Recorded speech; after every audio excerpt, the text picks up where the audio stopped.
Hi friends, good morning எல்லாத்துக்கும். இன்றைக்கி நான் என்ன பண்ணிகிட்டு இருக்கிறேன்னா, காலையிலேயே மாவு பிசைஞ்சு வச்சுட்டேன் சப்பாத்திக்கு. அதுக்காக சப்பாத்தி பண்ணும்போது நம்ம மாவு ஸ்ப்ரெட் பண்ணுவோம் இல்லைங்களா, அதுக்காக இன்றைக்கி ஒரு டப்பா ரெடி பண்ணிகிட்டு இருக்கிறேன். அந்த டப்பாவிலேயே மாவை கொட்டிக்கிட்டு ஹோல் போட்டு இப்படி ஒரு கம்பியை வச்சு சுட வச்சு ஹோல் போட்டுக்கலாம் அப்படின்னு சொல்லி ஹோல் போட்டுக்கிட்டு இருக்கிறோம் ஃப்ரெண்ட்ஸ். இப்படி ஹோல் போட்டுக்கிட்டோம்னா நமக்கு வசதியாக இருக்கும், ஈஸியாகவும் இருக்கும். எப்படின்னா, நம்ம சப்பாத்தி பண்ணின பிறகு முடித்த பிறகு இந்த டப்பாவை அப்படியே நம்ம கீப் பண்ணிக்கலாம். சரிங்களா? உங்களுக்கு தெரியாதவங்க இது ஃபாலோ பண்ணிக்கிங்க.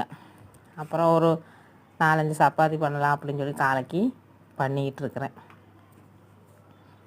மாவு ஒரு அரை மணி நேரம் முன்னாடியே பிசைஞ்சு வச்சுட்டேன். அப்புறம் எங்கள் வீட்டுக்கார் காலையில் போகிறதுக்காக இன்றைக்கி காலிஃப்ளவர் குருமா வச்சுருந்தேன். அப்புறம் ரசமும் வச்சுருந்தேன். அது போக ஒரு கத்திரிக்காய் புளிக்குழம்பு பண்ணலாம் அப்படின்னு சொல்லி போட்டு கத்திரிக்காய் புளிக்குழம்புக்காக எல்லாம் எடுத்து வச்சுருக்கிறேன். அதுக்கு கொஞ்சம் நல்லெண்ணெயை ஊற்றிக்கிறேன். நல்லெண்ணெயை நல்லா கொஞ்சம் ஊற்றிக்கிட்டு அது கூட கொஞ்சம் கடுகு வெந்தயம் எல்லாம் தாளிப்புக்கு எடுத்து வச்சுருக்கிறேன். அதுக்கு முன்னாடி அஞ்சலைப்பட்டியில் இப்போ நம்ம காசு வைக்கணும் அப்படின்னு சொல்லி முன்னோர்கள் சொல்லுவாங்க. அதுக்காக இப்போ ஒரு 5 ரூபா வச்சுட்டு அந்த அஞ்சலைப்பட்டியை நான் இப்போ ஒரு ஆர்கனைஸ் பண்ணுறேன் பாருங்கள். அது மாதிரி இந்த கடுகு ஜீரகத்துலலாம் உள்ள நாணயம் போட்டோம்னா அது எங்கேருந்தோ வர்ற நாணயம், அதனால் பிடிக்கல. அதனால் இப்படி வச்சுருக்கிறேன் நான். அப்புறம் கடுகு போட்டுக்கிட்டேன்.